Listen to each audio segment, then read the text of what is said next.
9 अगस्त 2024 की सुबह लगभग 1053 के आसपास कोलकाता का एक मेडिकल कॉलेज है आरजी करा मेडिकल कॉलेज हॉस्पिटल। यहां से एक व्यक्ति के पास फोन पहुंचता है। फोन करने वाले व्यक्ति ने कहा कि क्या आप लेडी डॉक्टर के पिताजी बात कर रहे हैं। उधर से कहा जाता है कि हाँ बात कर रहा हूं। बात बताया जाता है कि जितनी भी जल्दी हो सके आप जित मेडिकल कॉलेज में आ जाए, आपकी बेटी की बहुत ज्यादा तबीयत खराब है। जैसे ही पिता ने यह बात सुनी, पिता को यकीन नहीं हो रहा था कि रात तो बात हुई थी कि अचानक से तबीयत कैसे खराब हो सकती है। इससे पहले कि वह कुछ पूछ पाते फोन कट जाता है, और जब फोन कट जाता है तो पिता ने उस व्यक्ति को एक के बाद एक कई बार फोन करना शुरू कर दिया, लेकिन वह व्यक्ति फोन नहीं रिसीव कर रहा था। हार थकाकर जब कई बार हो जाते हैं तब जाकर उस व्यक्ति ने फोन रिसीव किया। पिता पहुंचते हैं कि आखिरकार मेरी बेटी को हुआ क्या है, तो वह व्यक्ति कहता है कि साहब आपकी बेटी ने अपनी जीवन लीला को समाप्त कर लिया है, यानी कि वो मर चुकी है। जैसे ही पिता ने यह बात सुनी पिता रोने लगते हैं, और उस डॉक्टर जो लेडी डॉक्टर होती है उसकी माँ भी रोने लगती है। इससे पहले कि वह मेडिकल कॉलेज पहुंचते ये जानते कि हुआ क्या है, इस जानने के प्रयास करते, तब तक ये बात हजारों नहीं करोड़ों लोगों तक पहुंच जाती है। और जब जिस रूप में पहुंचती है तो लोग सोचने पर मजबूर हो जाते हैं कि आखिरकार ऐसा कैसे हो सकता है। इसके बाद नर्स हो या डॉक्टर हो, नेता हो या कोई भी हो, हजारों की संख्या में लोग सड़कों पर उतर आते हैं और इस घटनाक्रम की सीबीआई जांच की मांग करने लगते हैं। फिर यह बात मोबाइलों के माध्यम से बड़ी संख्या में लोगों तक पहुंच जाती है, और जिसने भी इस घटना को अंजाम दिया था उसका क्रूर चेहरा भी लोगों के सामने आ जाता है। दरअसल ये घटना इंसानियत को शर्मसार कर देने वाली घटना है। जिसने भी इस घटना के बारे में सुना वह सोचने पर मजबूर हो जाता है कि इंसानों की शक्ल में आखिरकार यह कैसा जानवर है। आज की कहानी सुनने के बाद शायद आप लोग भी भौचक्क के रह जाएंगे। आदाब, नमस्कार, सत श्री अकाल। मैं उस्मान सैफी। आज की जो सच्ची घटना मैं आपको सुनाने जा रहा हूँ ये सच्ची घटना है पश्चिम बंगाल की राजधानी कोलकाता सिटी का एक इलाका है लाल बाजार, और लाल बाजार इलाके में आरजी करा मेडिकल कॉलेज हॉस्पिटल है। दरअसल इसी मेडिकल कॉलेज की चेस्ट मेडिसिन डिपार्टमेंट की पीजी पोस्ट ग्रेजुएट एक ट्रेनी डॉक्टर होते हैं, और ट्रेनी डॉक्टर 8 अगस्त की रात लगभग 11 बजे के आसपास उनकी मां का उनके पास फोन आता है। मां अक्सर अपनी बेटी को फोन करके उसकी हालचाल लेती थी। आज भी हालचाल लिया। बेटी तुम क्या कर रही हो, कैसी हो मां, तुम रोज फोन करती हो, क्या बात है। तो पूछती है, बस ये पूछ रही थी बेटा तुमने खाना खाया नहीं खाया। बेटी हंसकर जवाब देते हैं कि अभी खाना नहीं खाया, अभी खाने का टाइम नहीं हुआ है, टाइम हुआ है राउंड पर जाने का, यानी कि मुझे मरीजों को देखने के लिए जाना है और मैं फोन रखती हूँ। जैसे ही मुस्कुराते हुए बेटी ने फोन रखा माँ को तसल्ली हो जाती है कि बेटी उसकी ठीक है। बेटी अब राउंड पर निकल जाती है, यानी कि वो लेडी डॉक्टर है, ट्रेनिंग ले रहे हैं यहाँ पर, और पोस्ट ग्रेजुएट की वह छात्रा है। और उसके बाद फिर वह जगह जगह जाकर जो मरीज है मरीज से मिलते हैं, उन्हें जिसको दवा देनी है, जिसको इंजेक्शन लगाना है, जो भी कुछ करना होता है एक डॉक्टर की जिम्मेदारी होती है, उस सारी जिम्मेदारी निभाती है। उसके बाद कब रात के 2 बजे बज जाते हैं पता ही नहीं चलता। भूख का टाइम हो रहा था। अपने जूनियर से बातचीत करते हैं कि तुम लोगों ने खाना खाया कि नहीं खाया, तो जूनियर कहते हैं कि जी हाँ खाना अभी तो नहीं खाया है, साथ खाते हैं। अब वो लेडी डॉक्टर अपने जूनियर जो 2 जूनियर होते हैं उनके साथ बैठकर इत्मीनान से हंसते हुए मुस्कुराते हुए खाना खाती है, और खाना खाने के बाद कहती है कि मुझे थोड़ी सी थकन सा हो रही है, मैं आराम करने के लिए जा रही हूँ। यानी कि 4थी मंजिल पर सेमिनार हॉल है, वो लेडी डॉक्टर वहां पर आराम करने के लिए चली जाती है। और उसके बाद फिर अगला दिन निकलता है, यानी कि अब 9 अगस्त 2024 की सुबह लगभग 6 बजे के आसपास कुछ लोगों की नजर पड़ती है महिला डॉक्टर के ऊपर। महिला डॉक्टर को जिस हालत में देखा जाता है कोई देख नहीं पा रहा था। दरअसल उनका जो शरीर था वो अर्धनग्न अवस्था में था। अब सर से लेकर पैर तक ऐसा कोई हिस्सा नहीं था जहां पर चोट की निशान नहीं थे। ऐसा लग रहा था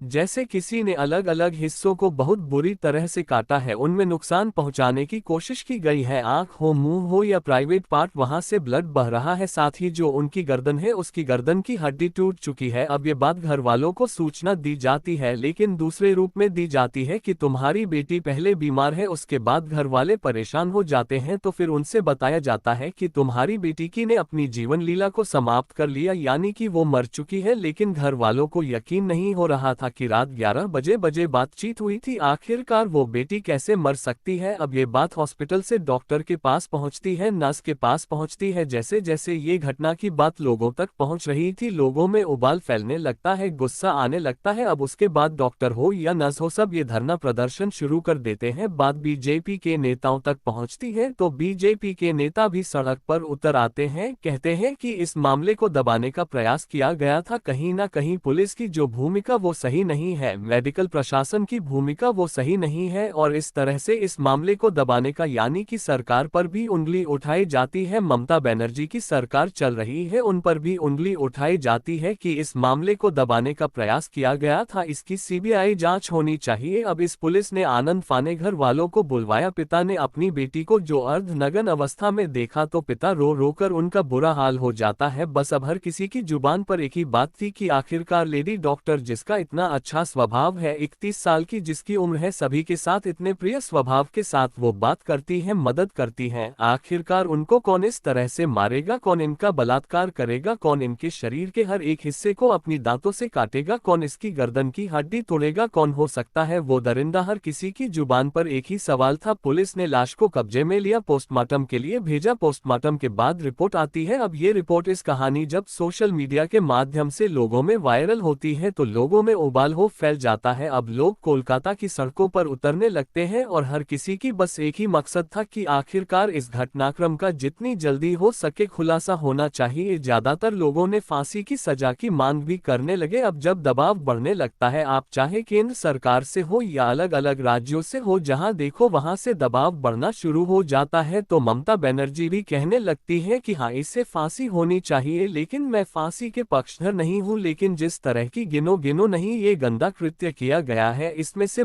बड़ा सजा मिलनी चाहिए और हम सजा दिलाने की पक्षधर हैं। अब चाहे सीबीआई की जांच करो या कुछ भी करो, हालांकि एसआईटी का गठन कर दिया गया था। अब एसआईटी पर कहीं ना कहीं इतना प्रेशर था कि इस मामले की जांच पड़ताल तो करनी थी, बारीक से बारीक चीज को देखा गया, और जब बारीक से बारीक चीज को देखा गया तो एक समान एसआईटी के हाथ लग जाता है। अब उसके बाद सीसीटीवी कैमरे खंगाले जाते हैं। करीब 5 या 6 ऐसे लोग थे जो उस सेमिनार हॉल के इर्द गिर्द घूमते टहलते देखे जाते हैं। तभी एसआईटी को एक ब्लूटूथ यानी कि एक ईयरफोन जो होता है, जो कान में लगाकर कुछ लोग बातचीत करते हैं, सुनते हैं, वो उसका एक हिस्सा मिल जाता है। अब ये किसका हो सकता है, इसी की बस पड़ताल करना शुरू कर देते हैं। जो सीसीटीवी कैमरे के दायरे में आ जाते हैं, उन दायरों में आए लोगों के पास जाया जाता है, सबसे कहा जाता है कि अपना ब्लूटूथ ऑन कर दीजिए। जैसे ही ब्लूटूथ ऑन किया जाता है तो एक व्यक्ति का जो मोबाइल होता है उससे वह कनेक्ट हो जाता है। जैसे उससे कनेक्ट होता है तो उसके बाद फिर पुलिस के लिए प्राइम सस्पेक्ट वही व्यक्ति होता है, और जिस व्यक्ति का नाम होता है संजय राय। दरअसल संजय राय जो होता है वह पुलिस कल्याण बोर्ड में सहायक की भूमिका में होता है, यानी कि सिविक वॉलंटियर्स का काम ही इस हॉस्पिटल में जब चाहे तब आना होता था, किसी न किसी की मदद के रूप में वो यहाँ आया करता था। इस व्यक्ति से जैसे ही यह ब्लूटूथ कनेक्ट होता है और वो ब्लूटूथ इस लाश के बिल्कुल पास पाया गया था। अब पुलिस के लिए यह प्राइम सस्पेक्ट था। पुलिस ने जब उसको पकड़ा और पकड़ने के बाद उसे सख्ती से पूछताछ करने की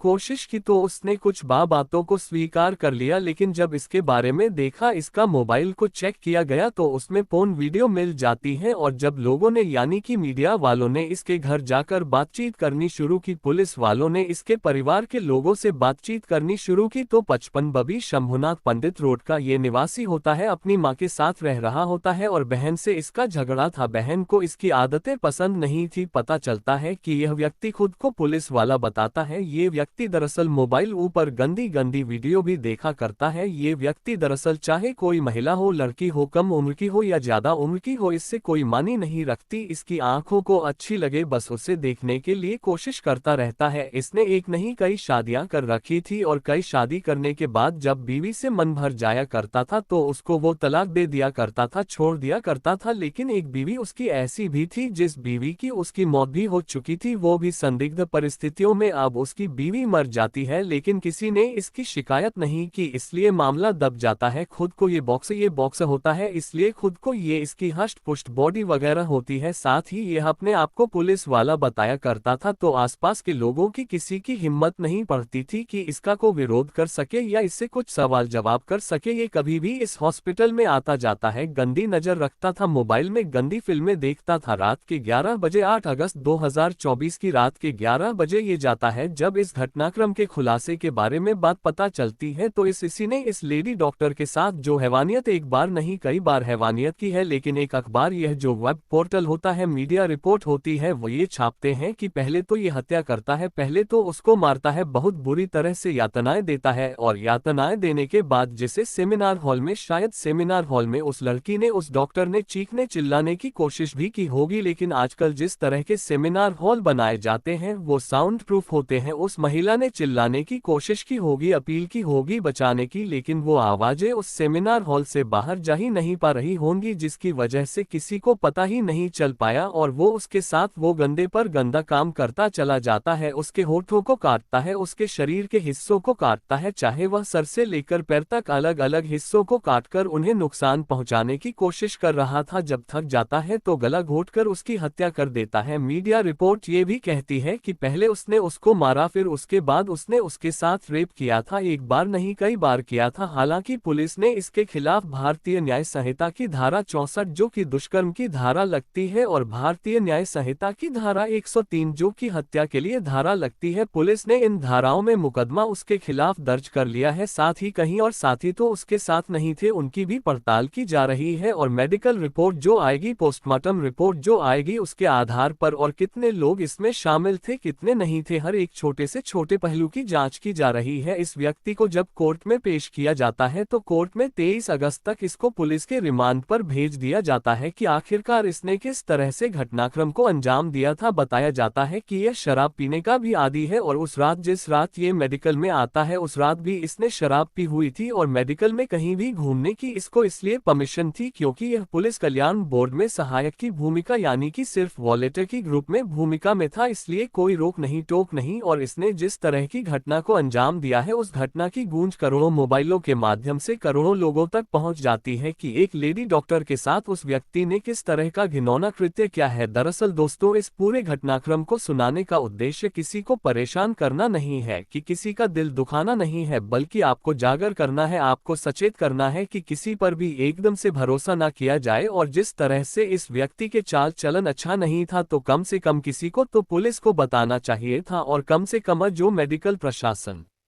है, ये हॉस्पिटल है, उसकी भी जिम्मेदारी बनती थी कि अपने डॉक्टरों के प्रति इस तरह से लापरवाही बिल्कुल भी नहीं होनी चाहिए थी। और यह जितने भी देश में मेडिकल कॉलेज हैं या और ऐसी जगह पर है जहां पर महिलाएं रात में काम करती हैं, उनकी सुरक्षा को लेकर कड़े इंतजाम होने चाहिए। अगर काश कड़े सुरक्षा के इंतजाम होते तो शायद ये इस लेडी डॉक्टर की कतई हत्या नहीं होती और इतनी निर्मम तरीके से इतनी यातनाएं देने के बाद तो बिल्कुल भी नहीं होती। इसलिए इनकी जिम्मेदारी बनती है, खासकर महिलाओं की सुरक्षा की जिम्मेदारी बनती है। जाते जाते ये इलाहाबाद के रहने वाले हैं प्रभात पटेल, साथ ही यूसुफ खान है, पूजा कवि शर्मा है, मिट्टू कुमार, मोहम्मद मुजाहिद आलम है, नदीम शेख, रेखा चौहान, जुबेर खान, अखिलेश कुमार, इमामुद्दीन सलमानी, राजवीर सिंह, श्रवण कुमार, खुर्शीद खान, नरेंद्र, सुरेंद्र कुशवाहा, किशन वर्मा, गौतम यादव, रविंद्र निषद, राजन चौहान, मोहम्मद नौशाद ठाकुर, विवेक सिंह, मोनू बघेल, रामू यादव। आप सब लोग अपना ख्याल रखें, सुरक्षित रहे। जय हिंद, जय भारत।